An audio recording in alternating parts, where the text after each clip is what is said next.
1991 തെരഞ്ഞെടുപ്പിന് തൊട്ട് മുമ്പ് കോൺഗ്രസ് നേതാവും മുൻ പ്രധാനമന്ത്രിയുമായ രാജീവ് ഗാന്ധി ബോംബ് സ്ഫോടനത്തിൽ കൊല്ലപ്പെട്ടു. അതേ തുടർന്ന് കേരളത്തിലെ തെരഞ്ഞെടുപ്പ് ഏതാണ്ട് 3 ആഴ്ചത്തേക്ക് മാറ്റിവെച്ചു. ആ സമയത്ത് ഈ കോൺഗ്രസ്സുകാർ രാജീവ് ഗാന്ധിയുടെ ചിതാഭസ്മ കലശവുമായി നാട്ടിലെമ്പാടും നടന്ന് സഹതാപ തരംഗമുണ്ടാക്കി UDFന് ഭൂരിപക്ഷം കിട്ടുന്ന ഒരു സാഹചര്യമുണ്ടായി. LDF തീർത്തും അപ്രതീക്ഷിതമായി പരാജയപ്പെട്ടു. ഇതാണ് ചരിത്ര പശ്ചാത്തലം. ഈ ഒരു ബാക്ക്ഡ്രോപ്പിലാണ് നമ്മുടെ ശ്രീനിവാസൻ തിരക്കഥ എഴുതി സത്യൻ അന്തിക്കാട് സംവിധാനം ചെയ്ത സന്ദേശം എന്ന സിനിമ വന്നത്.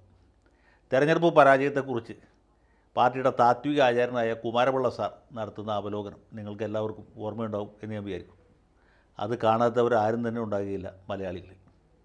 കാരണം ഈ കൊളോണിയലിസവും മറ്റ് പ്രതിക്രിയാവാദകവും ഒക്കെ ഉപയോഗിച്ച് അദ്ദേഹം നടത്തുന്ന സൈദ്ധാന്തിക വിശകലനം കേട്ടാൽ ഈ പാർട്ടിയെക്കുറിച്ച് എന്തെങ്കിലും അറിവുള്ള ഏതൊരു ചിരിച്ച് വശം കെടും എന്നുള്ള കാര്യത്തിൽ യാതൊരു സംശയമില്ല.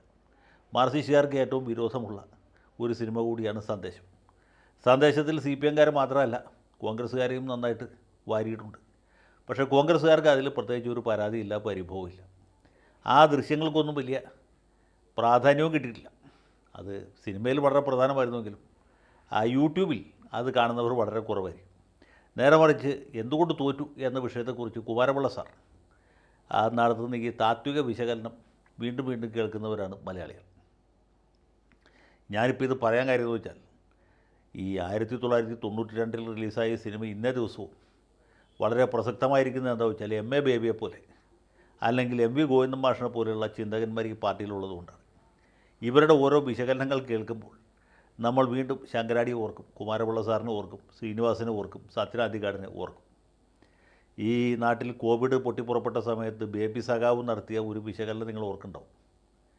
കോവിഡിനെതിരായ സമരത്തെ, പോരാട്ടത്തെ നമുക്ക് ആഗോള സാമ്പത്തിക മൂലധനത്തിനെതിരായിട്ടുള്ള, മുതലാളിത്തത്തിനെതിരായിട്ടുള്ള സമരമായിട്ട് വികസിപ്പിക്കണം. അങ്ങനെ മുതലാളിത്തത്തെ നാടുകടത്തണം. ഇവിടെ സോഷ്യലിസ്റ്റ് സമ്പദ് വ്യവസ്ഥ കെട്ടിപ്പടുക്കണം എന്നാണ് സഖാവ് പറഞ്ഞത്. സഖാവ് എന്താ പറഞ്ഞത് സഖാവിനും മനസ്സിലായിട്ടില്ല, കേട്ട നമുക്ക് മനസ്സിലായിട്ടില്ല, ഇനി മനസ്സിലാകുകയുമില്ല. നമുക്ക് മനസ്സിലാകാൻ വേണ്ടിയിട്ടില്ല സഖാവ് പറയും. അദ്ദേഹം ഈ കമ്മ്യൂണിസ്റ്റ് മാനിഫെസ്റ്റോ, മൂലധനം മുതലായ ഗ്രന്ഥങ്ങളൊക്കെ അരച്ച് കലക്കി കുടിച്ചിട്ടുള്ള ആളാണ്. അതുകൊണ്ട് മാർക്സിന് പോലും മനസ്സിലാകാത്ത മാർക്സിസ്റ്റ് തത്വങ്ങൾ ബേബി സഖാവിനറിയാം. അല്ലാണ്ട് സജി ചെറിയാനെ പോലെയോ അതല്ലെങ്കിൽ വാസവനെ പോലെയോ ഉള്ളൊരു നേതാവല്ല MA ബേബി. വലിയ ചിന്തകനാണ്. അതിനോട് കിടപിടിക്കുന്ന മലബാറിലെ മറ്റൊരു ബേബിയാണ് ഗോവിന്ദൻ മാഷ്.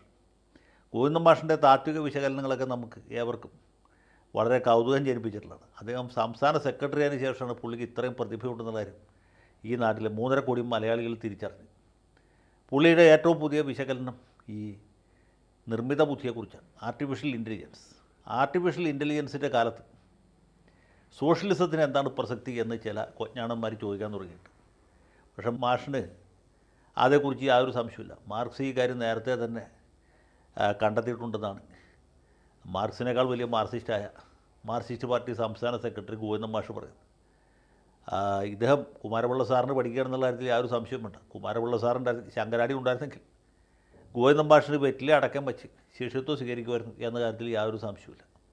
കാരണം ഈ ആർട്ടിഫിഷ്യൽ ഇൻ്റലിജൻസ് വർദ്ധിക്കും തോറും ഈ നാട്ടിൽ തൊഴിലാളികൾക്ക് തൊഴിലുണ്ടാവും. കാരണം മനുഷ്യർ ചെയ്യേണ്ട ജോലി ഈ AI എന്ന് പറഞ്ഞ സാധനം ചെയ്യും. മനുഷ്യർ ചെയ്യേണ്ട ജോലി, തൊഴിലാളികൾ ചെയ്യേണ്ട ജോലി ഇല്ലാതാവും. അപ്പോൾ എന്ത് സംഭവിക്കും? ഈ മുതലാളിമാർ ഉൽപ്പാദിപ്പിക്കുന്ന സാധനങ്ങൾ വാങ്ങാൻ ആരും ഉണ്ടാവില്ല. കാരണം ആർട്ടിഫിഷ്യൽ ഇൻ്റലിജൻസിന് വിശപ്പും ദാഹമൊന്നും ഉണ്ടാവില്ല. അതുകൊണ്ട് ചായക്കടയിൽ കച്ചവടം കുറയും.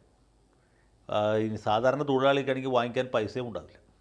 അപ്പോൾ സമ്പന്നരും അതിസമ്പന്നരും ദരിദ്രരും തീരെ നിർധനരും തമ്മിലുള്ള അന്തരം കുറയും. അങ്ങനെ ഗ്രാജുവലി ഈ ലോകത്ത് സോഷ്യലിസം നടപ്പാകും എന്നാണ് മാഷ് പറഞ്ഞത്. ഇത് എത്ര ആലോചിച്ചിട്ട് എനിക്ക് യാതൊരു പിടിയും കിട്ടിയില്ല. എങ്ങനെയാണ് ആർട്ടിഫിഷ്യൽ ഇൻ്റലിജൻസ് കൊണ്ട് സോഷ്യലിസം ഉണ്ടാകുന്നത് വെച്ചാൽ ഗോവിന്ദൻ മാഷിന് മാത്രം അറിയുന്ന ഒരു സാമ്പത്തിക ശാസ്ത്ര സിദ്ധാന്തമാണ്. പുള്ളി പറഞ്ഞ രീതിയിലാണെങ്കിൽ തൊഴിലാളികൾ കുത്തുവാള എടുക്കുകയും ജീവിക്കാൻ മാർഗമില്ലാതെ ആത്മഹത്യ ചെയ്യുകയും ചെയ്യേണ്ടി വരും. പണ്ട് കമ്പ്യൂട്ടർ വന്നപ്പോഴും സഹാക്കന്മാർ പറഞ്ഞ ന്യായം ഇത് തന്നെയായിരുന്നു. മനുഷ്യർ ചെയ്യേണ്ട ജോലി കമ്പ്യൂട്ടർ ചെയ്യാൻ തുടങ്ങിയാൽ പിന്നെ തൊഴിലാളികൾക്ക് തൊഴിലില്ലാണ്ടായി പോകും. അതുകൊണ്ട് തൊഴിലില്ലാത്തവർക്ക് തൊഴിൽ കൊടുക്കും, അതിനുശേഷം മതി കമ്പ്യൂട്ടർ എന്നാണ് പറഞ്ഞത്. ഇപ്പോൾ AKG സെൻറ്ററിൽ ഒരു കമ്പ്യൂട്ടർ ഉപയോഗിച്ചാണ് കാര്യങ്ങൾ ചെയ്യുന്നത്. അതുപോലെ ആർട്ടിഫിഷ്യൽ ഇൻ്റലിജൻസ് കൂടുതലായി കഴിഞ്ഞാൽ അത് എന്ത് സംഭവിക്കും? തൊഴിലാളികൾ തൊഴിലില്ലാതെ തൊഴിലാളികൾ വിഷം കുടിച്ച് മരിക്കുന്ന സാഹചര്യം ഉണ്ടാവുകയും ചെയ്യും. പക്ഷേ മാഷ് പറയുന്നത് അങ്ങനെയല്ല. മുതലാളിമാർ അതോടെ കുത്തുവാളെടുക്കും. മുതലാളി വർഗം എന്ന് പറയുന്ന സാധനം ഇല്ലണ്ടാവും. കാരണം മുതലാളിയുടെ ജോലിയും ആർട്ടിഫിഷ്യൽ ഇൻ്റലിജൻസ് വെച്ച് ചെയ്യാൻ പറ്റും. അങ്ങനെ മുതലാളിമാരില്ലാണ്ടാവുകയും തൊഴിലാളികൾ വർദ്ധിക്കുകയും മുതലാളികളും തമ്മിലുള്ള അന്തരം കുറയുകയും അങ്ങനെ കാലാന്തരത്തിൽ ഈ രാജ്യത്ത് ഈ ലോകത്ത് സോഷ്യലിസം ചെങ്കുടി പാറിക്കുകയും ചെയ്യും എന്നുള്ളതാണ്. പിന്നെ ആകെ ഒരു സമാധാനമുള്ളത് ഈ സംഗതി നടപ്പാക്കാനായിട്ടൊരു 100-200 കൊല്ലം പിടിക്കും. സാമൂഹ്യ പരിവർത്തനം എന്ന് പറയുന്നത് അപ്പം ചൂടുന്ന പോലെ പെട്ടെന്നുണ്ടാകുന്നൊരു കാര്യമല്ല, അല്ലെങ്കിൽ കേരളയിൽ പോലെ വളരെ വേഗത്തിൽ വരുന്നൊരു കാര്യമല്ല എന്ന് ഗോവിന്ദൻ മാഷ് കൂട്ടിച്ചേർത്തു. തളിപ്പറമ്പിലാണ് ഇദ്ദേഹത്തിൻ്റെ വിഖ്യാതമായ പ്രസംഗം നടന്നിട്ടുള്ളത്. അവിടെ കണ്ണൂർ ജില്ലാ സമ്മേളനത്തിന് മുന്നോടിയായിട്ടുള്ള എന്തോ അനുബന്ധ പരിപാടിയുടെ ഉദ്ഘാടനം നിർവഹിച്ചുകൊണ്ടാണ് മാഷ് ഇത്ര ഘോരമായൊരു പ്രസംഗം നടത്തി. തളിപ്പറമ്പുകാരുടെ അവസ്ഥ എന്തായിരിക്കുന്നത് എനിക്കിപ്പോൾ പറയാൻ പറ്റില്ല. മിക്കവാറും ഈ പ്രസംഗം കേട്ടവരൊക്കെ ആ കുതിരവട്ടത്ത് ചിത്രരോഗ ആശുപത്രിയിൽ എത്തിക്കണം എന്നാണ് എൻ്റെ വിശ്വാസം. ഏതായാലും ഇദ്ദേഹത്തെ പോലൊരു ബുദ്ധിജീവിയെ തന്നെ പാർട്ടിയുടെ സെക്രട്ടറിയായിട്ട് തിരഞ്ഞെടുത്തത് മാർക്സിസ്റ്റ് പാർട്ടിയുടെ മാത്രമല്ല, മൊത്തം നാട്ടുകാരുടെ ഒരു ഭാഗ്യം എന്നല്ലാതെ ഒന്നും പറയാനില്ല. ഏതായാലും ആർട്ടിഫിഷ്യൽ ഇൻ്റലിജൻസ് വരെ മാഷിന് വഴങ്ങും എന്നും ആർട്ടിഫിഷ്യൽ ഇൻ്റലിജൻസിന് മാർക്സിസ്റ്റ് വ്യാഖ്യാനം കൊടുക്കാൻ കഴിയും എന്നും അദ്ദേഹം തെളിയിച്ചു. അത് തന്നെ വലിയൊരു കാര്യമാണ്. സോവിയറ്റ് യൂണിയനിലാണെങ്കിൽ അദ്ദേഹത്തിന് ഓർഡർ ഓഫ് ലെനിനോ അല്ലെങ്കിൽ ഹീറോ ഓഫ് സോവിയറ്റ് യൂണിയനോ എന്തെങ്കിലും കൊടുത്ത് ആദരിക്കാൻ പറ്റും. ഇവിടെ അങ്ങനെയൊന്നും ഇല്ലാത്തതുകൊണ്ട് നമ്മുടെ അടുത്ത കൊല്ലത്തെ കേരളശ്രീ അല്ലെങ്കിൽ കേരള ജ്യോതി അങ്ങനെ എന്തെങ്കിലും ഒന്ന് അദ്ദേഹത്തിന് കൊടുക്കേണ്ടതാണ്. അതിൽ യാതൊരു സംശയമില്ല. ഏതായാലും മാഷിൻ്റെ ഇതുപോലുള്ള വിശകലനങ്ങൾ കേൾക്കാൻ വളരെ താല്പര്യമായിട്ടിരിക്കും. മുമ്പ് ഈ കൂറ്റനാട്ടിൽ നിന്ന് കൊച്ചിയിൽ അപ്പം കൊണ്ടുവന്ന് വിൽക്കുന്ന കഥയാണ് ഇദ്ദേഹത്തിൻ്റെ ഇതുവരെ ആളുകൾ പറഞ്ഞത്. ഇനിയിപ്പോൾ ആർട്ടിഫിഷ്യൽ ഇൻ്റലിജൻസിനായിരിക്കും ഏറ്റവും പ്രചാരം കിട്ടുക എന്നെനിക്ക് തോന്നുന്നു. ഞാനിതിൻ്റെ മനോരമയിൽ വന്ന് ക്ലിപ്പിംഗ് അപ്പം തന്നെ സംവിധായകൻ സത്യൻ അന്തികാടിനെ അയച്ചു കൊടുത്തു. പുള്ളി അത് വായിച്ചിട്ട് എനിക്ക് മറുപടി അയച്ചു. അതായത് ഏതായാലും 200 കൊല്ലം പിടിക്കുന്ന മാഷ് പറഞ്ഞിട്ടുണ്ട്, അത് മാത്രമേ ഒരു സമാധാനമുള്ളൂ, അന്ന് നമ്മളാരും ഉണ്ടാവില്ല എന്നാണ്. ഏതായാലും 200 കൊല്ലം കാത്തിരിക്കാൻ ഞാൻ തയ്യാറല്ല. ആർട്ടിഫിഷ്യൽ ഇൻ്റലിജൻസ് വർദ്ധിക്കുന്നതനുസരിച്ച് സോഷ്യലിസം വികസിക്കും, വളരും, പുഷ്ടിപ്പെടും, പൂത്ത് വസന്തമുണ്ടാകും. ഈ കമ്മ്യൂണിസം എന്ന് പറഞ്ഞാൽ ലോകത്തിൻ്റെ വസന്തമാണ് എന്നൊരു സിദ്ധാന്തം കൂടിയുണ്ട്. അങ്ങനെ ആർട്ടിഫിഷ്യൽ ഇൻ്റലിജൻസ് കൂടി ആയിരിക്കും ഇനിയിപ്പോൾ കമ്മ്യൂണിസം ഉണ്ടാകാൻ പോകുന്നത് എന്ന കാര്യത്തിൽ യാതൊരു സംശയവും വേണ്ട. ലാൽ സലാം. ഇൻകുലാബ് സിന്ദാബാദ്.